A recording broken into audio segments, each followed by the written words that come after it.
চলো আজকে তোমাদের সাথে শেয়ার করি আমার বাড়ির দুই সদস্য যারা লিটারালি আমার বাড়িতে 24/7 রাজ করে, তাদের দুজনের একটা দুষ্টুমির ভিডিও।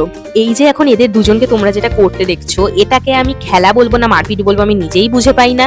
একটা দরজা বন্ধ থাকলে দরজার পিছন দিকে একজন বসবেন আর সামনের দিকে আরেকজন বসবেন, ঠিক এইভাবে লুকিয়ে, আর তারপর দুজন দুজনকে লুকিয়ে লুকিয়ে দেখবেন দরজার আড়াল থেকে। আর তারপরে ঠিক এইভাবে, হ্যাঁ ঠিক এইভাবে বাড়িয়ে বাড়িয়ে দুজনে খেলা হবে। কি মারপিট হবে বুঝি না, কিন্তু কথা হলো কোনোদিনও এই যে দুজন দুজনকে এইরকম করে যেটা তোমরা দেখছো লিটারালি, কোনোদিন কিন্তু কারুর লেগে যায় না, কোথাও ছড়ে যায় না, কিচ্ছু হয় না।